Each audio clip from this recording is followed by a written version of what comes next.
Americanisms to the Britishisms. It's very different. Right, Got me and my wife into a lot of trouble at the beginning of our relationship. Tout a basculé le jour où Harry a murmuré cette phrase « Nous avons divorcé ». Enfin, c'est ce que vous vouliez entendre, n'est-ce pas? Un aveu amer, né d'un ras-le-bol profond. Derrière le sourire public, la fracture intime se dessinait déjà. Car si le monde accuse Meghan d'avoir brisé sa vie, Harry, lui, semble prêt à raconter comment il se relève et comment il se venge à sa manière en rétablissant sa vérité. Depuis 2016, leur histoire fascine, dérange, divise. Mais jamais encore le prince n'avait parlé avec une telle clarté, une telle fatigue dans la voix. Dans un couple devenu mythe, voici le moment où le mythe se fissure. Mais comment ce prince adulé, soldat respecté et héritier charismatique, en est-il arrivé là? Pour comprendre, il faut revenir à l'époque où Harry brillait encore sous la lumière royale. Et si toute cette histoire, derrière les titres accrocheurs et les rumeurs qui s'enchaînent, n'était rien d'autre que le récit d'un homme qui tente simplement de respirer? C'est dans cette question que s'ouvre une brèche, un accès rare à ce que le prince Harry n'avait jamais vraiment montré. La fatigue, l'usure, la solitude, sous une lumière qui ne s'éteint jamais. Car depuis plusieurs mois, une phrase résonne partout, comme un écho qui enfle à mesure que les tabloïds s'en emparent. « Nous avons divorcé ». Une phrase que certains ont attribuée à Harry, une phrase interprétée, détournée, amplifiée, jusqu'à devenir un symbole de la crise supposée de son couple. Face à ce tumulte, Harry a fini par prendre la parole, non pas pour se plier aux exigences de la presse, mais pour protéger ce qu'il lui reste d'intime, et peut-être aussi pour se protéger lui-même. Depuis sa rencontre avec Meghan en 2016, puis leur mariage, éclatant en mai 2018, le monde entier a cru assister à un conte de fées moderne. Mais Harry sait mieux que quiconque que les contes de fées ont parfois un prix, surtout lorsqu'ils se jouent sous les projecteurs. Chaque sourire, chaque décision, chaque absence alimentait une machine médiatique que personne ne pouvait plus contrôler. Et lorsque le couple a annoncé son retrait officiel de la famille royale en 2020, le fameux Megxit, les regards se sont faits plus durs, plus intrusifs. Certains y ont vu un acte de rébellion, d'autres une fuite, mais très peu ont vu ce que Harry ressentait réellement. La peur de revivre les fractures du passé. La nécessité viscérale de protéger sa femme et ses enfants des blessures qui l'avaient marqué dès l'enfance. En quittant Buckingham, Harry pensait ouvrir une porte vers la liberté. Pourtant, cette liberté, une fois atteinte, s'est révélée beaucoup plus lourde qu'il ne l'imaginait. Installés aux États-Unis, les Sussex espéraient se reconstruire, loin du protocole, loin des obligations, loin de l'image figée qu'on voulait imposer à leur vie. Mais la pression médiatique, loin de s'apaiser, s'est même renforcée. Tout était observé, commenté, décortiqué. Leurs projets, leurs alliances, leurs prises de parole, leur silence. Un paradoxe douloureux pour Harry, qui cherchait l'anonymat, mais se retrouvait au centre d'un cyclone qu'il n'avait plus les moyens de contrôler. Peu à peu, dans ce vacarme, quelque chose s'est fissuré. Autour de lui, les voix accusatrices se multipliaient. Certains affirmaient que Meghan avait ruiné sa vie, d'autres que Harry avait trahi sa naissance. Entre deux mondes, il tentait d'exister autrement, de bâtir une identité qui ne soit ni celle du prince qu'il avait été, ni celle du paria que certains voulaient le voir en lui. Dans ses confidences, on sentait poindre un souffle coupé, la respiration courte de quelqu'un qui lutte encore pour trouver un point d'équilibre. Car derrière l'image du duc de Sussex, il y a un homme qui vacille, un homme qui doute, un homme qui porte des cicatrices invisibles. Et parmi ces cicatrices, il en est une qui ne cesse de remonter, la solitude. Depuis son plus jeune âge, Harry grandit avec l'ombre de la perte, la mémoire douloureuse de sa mère, dont la mort sous les flashs des paparazzi est devenue une fracture irrémédiable. Ce traumatisme, longtemps enfoui, s'est ravivé avec la pression médiatique autour de son propre couple. C'est comme si le passé se rejouait, comme si l'histoire menaçait de se répéter. Alors, dans ces intervalles de silence, dans les nuits sans sommeil où il regarde ses enfants s'endormir, Harry se demande s'il a vraiment fait les bons choix ou s'il a simplement plongé dans une autre forme de prison, plus intime, plus insidieuse. Les tensions avec le reste de la famille royale n'ont rien arrangé. Les réunions annulées, les échanges froids, les distances imposées par la géographie et par les blessures non dites ont transformé chaque tentative de rapprochement en un labyrinthe émotionnel. Pour certains observateurs, il s'agit d'une rupture définitive. Pour d'autres, d'un équilibre fragile, un fil tendu entre deux continents, deux cultures, deux destins. Mais dans tous les cas, c'est Harry qui se retrouve pris au milieu, partagé entre loyauté, amour, culpabilité et besoin vital de se reconstruire. Alors, comment se venge-t-il, lui qui n'a jamais été un homme de confrontation? Sa vengeance, si ce mot peut être employé, semble prendre une forme inattendue, celle de la vérité. Non pas une vérité explosive, mais une vérité intime, murmurée, presque fragile. En rétablissant ses intentions, en clarifiant son engagement envers Meghan, en refusant les narratifs simplistes, Harry reprend le contrôle de son histoire. Ce n'est pas un cri, c'est un souffle. Ce n'est pas une attaque, c'est une affirmation, celle d'un homme qui refuse qu'on parle à sa place. Et finalement, derrière le brouhaha, derrière les déclarations, derrière les spéculations qui enflamment réseaux sociaux et plateaux télé, une chose apparaît plus clairement. Si Harry se bat, ce n'est pas contre quelqu'un, c'est pour lui-même, pour ne plus être un symbole, pour ne plus être réduit à une caricature, pour devenir simplement Harry. Un homme qui trébuche, qui se relève, qui avance avec ses blessures et ses forces, un homme qui cherche encore la paix qu'il n'a jamais vraiment trouvée. Et pourtant, au milieu de cette tempête d'interprétation et de jugement, une question s'impose presque d'elle-même. Quand un homme est-il enfin autorisé à dire sa propre vérité? Ce souffle, presque imperceptible, porte la transition vers un moment décisif, celui où le prince Harry, longtemps resté silencieux face au bruit qui le devançait, a choisi de reprendre la maîtrise de son récit. Car les dernières semaines ont vu enfler une rumeur insistante, alimentée par les tabloïds et amplifiée par les réseaux sociaux. Harry et Meghan mèneraient des vies séparées, enfermés dans un mariage devenu façade, peut-être même au bord de la rupture. Les titres se succédaient, les commentaires se mêlaient aux spéculations, et plus l'accusation était infondée, plus elle semblait séduire le public avide de drame. Si cette mécanique est familière pour Harry, elle n'en est pas moins violente. À chaque nouvelle publication, à chaque insinuation, il revivait cette sensation d'étouffement qui lui avait tant pesé dans son passé royal. L'impression d'être pris au piège d'une histoire qu'il ne contrôlait plus. Les proches du couple ont tenté de démentir, d'apaiser, de ramener un peu de vérité dans le vacarme, mais rien n'y faisait. Les rumeurs se régénéraient, se transformaient, se recomposaient.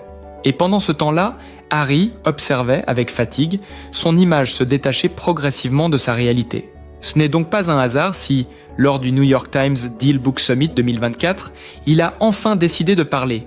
Un mot, puis un autre, avec une clarté inhabituelle. Non pas pour justifier, mais pour remettre les choses à leur place. Il a d'abord esquissé un sourire, ce sourire un peu nerveux qu'il a quand l'absurdité devient presque comique. Apparemment, nous avons acheté ou déménagé 10, 12 fois. Nous avons apparemment divorcé peut-être 12 fois aussi. Alors c'est juste, comme quoi? Une phrase légère en apparence, mais lourde de sens.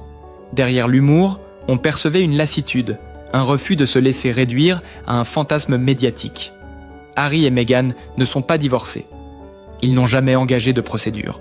Leur couple n'est pas au bord d'un effondrement secret. Et s'il ressent le besoin de le dire, c'est parce que le silence, cette fois, aurait laissé les rumeurs gagner. Mais ce simple démenti ne suffit pas à comprendre ce qui se joue réellement pour Harry. Ce moment, plus qu'une mise au point publique, ressemble à une rupture intérieure, un seuil franchi. Comme s'il ne s'agissait plus seulement de protéger son couple, mais de redéfinir sa relation au monde extérieur. Depuis qu'il a quitté la famille royale, il cherche sa voie, un équilibre entre la visibilité nécessaire à ses projets et la discrétion qu'il réclame pour sa famille. Mais comment trouver cet équilibre quand chaque geste, chaque mot, chaque absence nourrit des récits qui lui échappent? C'est ici que le véritable tournant émotionnel apparaît. Car en parlant ainsi, avec une franchise nouvelle, Harry révèle aussi un autre aspect de son état d'esprit. La fin de la complaisance. Il ne veut plus accepter que son couple soit utilisé comme un argument de vente, un prétexte à indignation, une distraction publique. Et ce refus, prononcé devant une salle comble, sonnait presque comme une décision. Celle de tracer une ligne nette entre la rumeur et la réalité, entre l'homme public et l'homme privé. Il ne dit pas tout, il ne s'étale pas. mais il affirme ce qu'il sait, ce qu'il vit, ce qu'il ressent. Et cette affirmation, si simple soit-elle, a la force des vérités longtemps retenues. Dans les coulisses, ce moment de prise de parole a été vécu comme une respiration, comme si, pour la première fois depuis longtemps, Harry avait trouvé un espace où il pouvait parler sans filtre, sans protocole, sans décor. Beaucoup ont remarqué la manière dont il a prononcé son message, posé, ferme, presque doux. Une manière qui révèle peut-être la plus grande transformation de ces dernières années. Harry n'est plus seulement le prince qu'on attendait, il est devenu un homme qui choisit. Et ce choix, dans un monde où tout se raconte à sa place, est une forme de renaissance. Bien sûr, cela ne signifie pas que les critiques s'éteindront, ni que les tensions familiales se résoudront, mais ce moment laisse entrevoir quelque chose d'essentiel. Une maturité nouvelle, peut-être même une forme de paix intérieure, fragile mais présente. Il sait qu'on le juge, il sait qu'on le scrute, il sait que sa vie privée est un terrain glissant où chacun se permet d'avancer ses propres interprétations. Mais cette fois, il ne cherche plus à convaincre tout le monde. Il se contente de dire ce qui est vrai pour lui. Et dans cette simplicité, il y a une force presque inattendue, une force qui tranche avec l'image d'un homme bousculé par les événements. En ramenant sa vérité au premier plan, Harry fait un choix intime, mais aussi stratégique, celui de ne plus laisser les rumeurs définir son histoire, celui de répondre non pas par la colère, mais par la clarté, celui de reprendre possession de son récit. À cet instant, on comprend que quelque chose a changé. Ce n'est pas seulement un prince qui parle, c'est un homme qui avance, malgré les blessures, malgré les doutes, malgré les ombres du passé. Et dans cette avancée, un nouveau chapitre semble s'ouvrir. Un chapitre où Harry refuse d'être l'objet d'un drame qu'il n'a jamais écrit. Un chapitre où chaque mot prononcé devient un acte de résistance contre la déformation permanente. Un chapitre où, enfin, il peut se tenir droit dans sa propre vérité. Et ce qui frappe lorsqu'on écoute Harry parler ainsi, ce n'est pas seulement le démenti, ni même l'humour qu'il déploie pour alléger une conversation lourde de sous-entendus. Ce qui frappe, c'est ce changement de ton presque imperceptible, ce glissement vers quelque chose de plus profond, de plus apaisé, de plus maîtrisé. Comme si après des années de turbulence, il avait enfin trouvé une forme de sagesse. Car c'est exactement là que se loge la clé de son message, non pas dans la colère, non pas dans la justification, mais dans une philosophie nouvelle, forgée à travers les épreuves, la pression, les pertes, les ruptures, les recommencements. Harry insiste. C'est difficile à suivre, mais c'est pourquoi il faut l'ignorer, en quelque sorte. Une phrase simple, mais qui sonne comme un principe de vie. Au fond, il ne s'agit plus d'affronter chaque rumeur, chaque critique, chaque projection fantasmatique du public. Il s'agit de reconnaître, peut-être, que certaines choses ne méritent même plus d'être combattues, qu'on ne peut pas lutter contre tout, qu'à un moment, il faut choisir où mettre son énergie, son cœur, son souffle. Et pour Harry, ce choix est limpide, sa famille, son intérieur, son équilibre. Lorsqu'il ajoute qu'il a presque de la peine pour le Lord, les trolls, ce n'est pas de l'ironie, ni une attaque déguisée. On entend dans sa voix la fatigue d'un homme qui a vu des inconnus bâtir des espoirs, des scénarios, des théories qui n'appartiennent qu'à eux. Il en parle sans colère, presque avec tendresse, comme s'il comprenait que certains ont besoin de ces récits pour donner un sens à leur propre quotidien. Mais cette lucidité a un prix. Accepter que l'on ne sera jamais maître du regard des autres. Et c'est précisément ce que Harry semble avoir enfin appris. Ce détachement, ce recul n'est pas arrivé en un jour. Il a fallu des années pour que cet homme, autrefois défini par un rôle qu'il n'avait pas choisi, trouve le courage de réécrire son existence. Pendant longtemps, il a essayé de répondre à tout, de corriger chaque erreur, de rétablir chaque détail. Il voulait être précis, juste, cohérent. Mais à force de s'épuiser dans cette lutte, il a compris que le monde extérieur n'a pas besoin de vérité pour se nourrir. Il se contente de fragments, d'échos, d'interprétations. Et c'est pourquoi il faut l'ignorer, répète-t-il, non pas comme une fuite, mais comme une protection. Ce passage marque un tournant puissant, presque intime. Car derrière l'humour et l'assurance apparente, on sent nettement que Harry parle de quelque chose qui dépasse les rumeurs. Il parle de la manière dont il veut désormais vivre, de la paix qu'il veut préserver, de la vie qu'il veut transmettre à ses enfants. Il parle de choix, d'ancrage, de cette maturité qui ne vient que lorsque tout a été remis en question. Et ce qui ressort, c'est une forme de renaissance discrète, mais réelle. Sa réflexion va encore plus loin lorsqu'il évoque la possibilité que son interview soit modifiée, sortie de son contexte, détournée. Il le dit avec une légèreté maîtrisée, mais on devine l'expérience amère derrière chaque mot. Il sait comment le monde médiatique fonctionne. Il sait que même ses phrases les plus simples peuvent être remodelées, recadrées, interprétées. Mais cette fois, il ne semble plus s'en inquiéter. Peut-être que vous serez vous-même trollé sans relâche, lance-t-il à l'intervieweur avec un sourire presque compatissant. Comme s'il avait accepté que le contrôle n'existe pas. Comme si cette acceptation était devenue sa force. Cette lucidité qui aurait pu le rendre cynique, l'a en réalité rendu plus doux. Harry n'est pas dans une posture de combat. Il n'est pas dans la justification, ni dans l'agressivité. Il est dans une forme de sérénité nouvelle, une sérénité qui lui permet de regarder sa propre vie. Les erreurs, les ruptures, les scandales, les pertes, non plus comme un chaos injuste, mais comme un chemin. Un chemin vers quelque chose de plus grand. Une identité enfin choisie.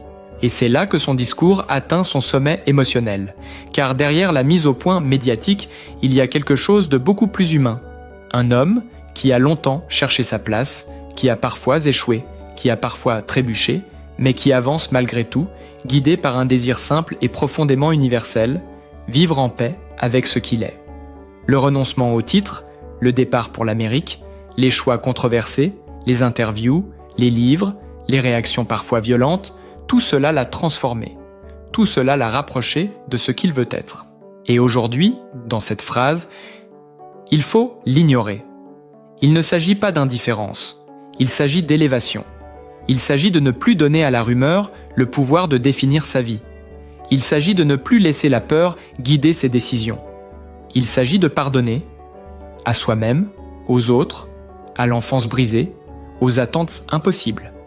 Il s'agit de réconcilier ce qu'il était avec ce qu'il veut devenir. Dans ces mots, on sent presque l'ombre de sa mère, cette figure lumineuse qui l'a tant marqué. Diana aussi avait tenté de trouver sa liberté dans un monde qui ne lui pardonnait rien.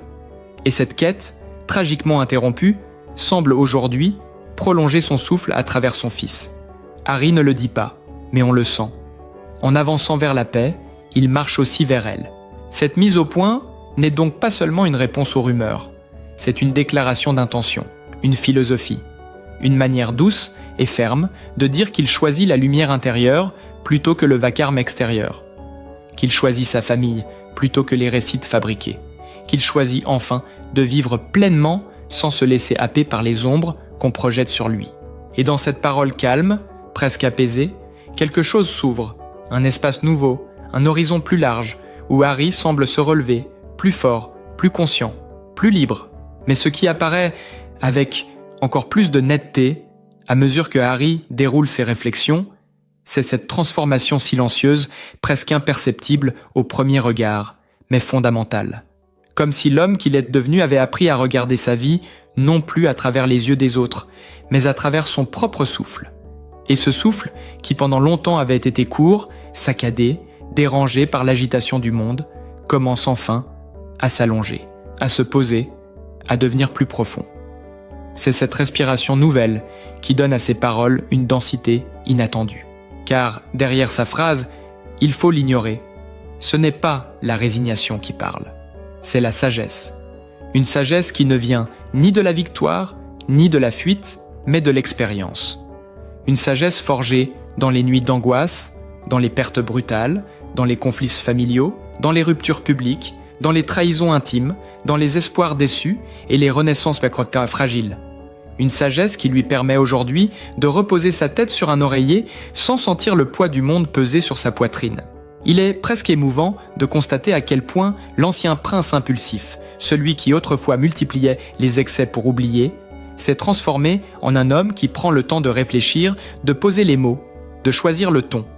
Harry parle désormais avec cette nuance qui n'existait pas dans sa jeunesse. Ce mélange de douceur et de fermeté, de lucidité et de pudeur, de douleur et de réconciliation. Il n'attaque plus, il ne se justifie plus, il n'implore plus. Il explique, il se positionne, il avance. Et lorsqu'il évoque sa famille, Meghan, Archie, Lilibet, quelque chose change dans sa voix. On y entend une détermination tranquille, presque vibrante. Comme si c'était là, dans ce noyau intime, que se trouvait désormais son seul véritable royaume. Il n'a plus besoin de palais, de titres, de protocoles. Son palais, c'est la maison qu'il ferme chaque soir derrière lui. Ses titres, ce sont ceux que ses enfants lui donnent en riant. Et son protocole, c'est cette promesse silencieuse de ne jamais laisser le bruit extérieur fissurer ce qu'il construit. Les épreuves ne manquent pourtant pas.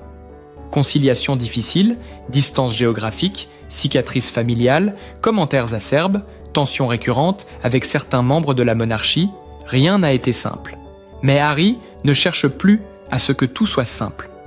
Il a appris que certaines fractures ne se réparent pas avec des mots, que certaines relations ne reviennent jamais à ce qu'elles étaient, que certaines blessures ne disparaissent en le pot. Elles apprennent seulement à cohabiter avec le présent. Et c'est là, dans cette acceptation profonde, que naît sa renaissance. Il n'est plus cet homme en colère que le monde avait découvert il y a quelques années, ni le fils meurtri qui avançait encore sous l'ombre immense laissée par sa mère. Il est un homme adulte qui a traversé ses tempêtes et qui sait désormais reconnaître le calme quand il se présente. Un homme qui a compris qu'il fallait choisir ses combats avec soin. Un homme qui a choisi la paix intérieure plutôt que la guerre médiatique. Alors oui, la pression reste forte. Oui, les rumeurs reviendront. Oui, les interprétations déformées surgiront encore et encore. Harry le sait. Il n'est pas naïf, mais il a développé un outil précieux, la distance émotionnelle. La capacité à voir ce vacarme comme un paysage extérieur, non comme une intrusion dans son âme. Là où autrefois il se serait effondré ou emporté, il respire désormais. Il se tient droit, il garde le cap. Ce n'est pas de l'indifférence, c'est de la maîtrise. Une maîtrise conquise de haute lutte. Et cela change tout. Car ce qui se dévoile en filigrane, dans ses propos publics et mesurés, c'est une prise de conscience bouleversante. Harry ne cherche plus à être aimé par tous. Il cherche à être en accord avec lui-même. Et cet alignement, cette cohérence intérieure, lui permet aujourd'hui de regarder son passé avec moins de douleur, son présent avec plus de lucidité, et son avenir avec une sérénité nouvelle. C'est peut-être pour cela qu'il parle désormais avec une forme d'humour tendre, même lorsqu'il évoque les trolls, les manipulations médiatiques, les fantasmes construits autour de sa vie. Cet humour n'est pas une arme, mais un bouclier. Il lui permet de garder la bonne distance, de ne pas se laisser happer, de ne pas laisser le poison l'atteindre. Et lorsqu'il s'excuse presque pour une interview susceptible d'être modifiée, détournée, transformée, c'est un clin d'œil à la fois lucide et résigné. Une manière de dire « je vous donne ce que je peux donner, mais je sais que le reste ne m'appartient plus ». Cette phrase, prononcée avec simplicité, révèle la maturité de quelqu'un qui a cessé de chercher à contrôler l'incontrôlable. Ce détachement est une forme de réconciliation avec la vie. Une manière d'accepter ce qui est, de ne plus se battre contre les courants contraires, mais d'apprendre à naviguer autrement. Et dans cette navigation nouvelle, il y a une grâce inattendue, un apaisement, un choix. Car la renaissance n'est pas un cri, c'est un murmure, c'est une main posée sur une blessure ancienne, c'est une lumière douce qui traverse un rideau, c'est un soir où l'on se surprend à sourire sans raison. C'est cela au fond que Harry incarne aujourd'hui, la possibilité d'avancer sans oublier, de pardonner sans effacer, de continuer sans renoncer à ce qu'on est. Et lorsqu'il parle ainsi, avec cette clarté paisible, il touche quelque chose de très humain, quelque chose qui résonne profondément chez ceux qui, comme lui, ont dû se relever d'une histoire trop lourde pour leurs épaules.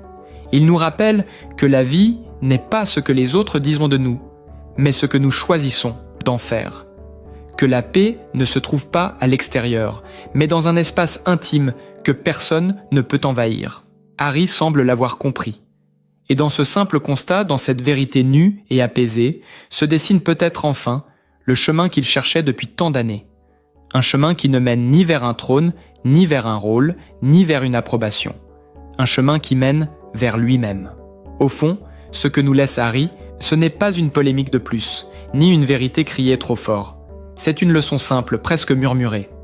On ne choisit pas toujours le regard que le monde porte sur nous, mais on peut choisir la manière dont on avance. Sa voix apaisée ressemble à celle d'un homme qui a cessé de courir après l'illusion de tout contrôler. Il trace son propre chemin, pas à pas, avec la douceur de ceux qui ont déjà affronté trop de tempêtes pour encore craindre le vent. Et peut-être, est-ce là la véritable force de cette histoire, nous rappeler que la paix ne se trouve jamais dans le bruit, mais dans l'espace silencieux que l'on construit pour soi et ceux qu'on aime.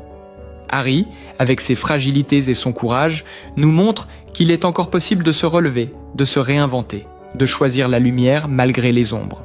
Si cette vidéo vous a touché, si vous souhaitez soutenir ce travail et continuer à explorer ensemble ces récits humains et sincères, n'hésitez pas à laisser un like, à vous abonner ou à partager votre ressenti en commentaire. Votre présence fait vivre chaque histoire. Merci.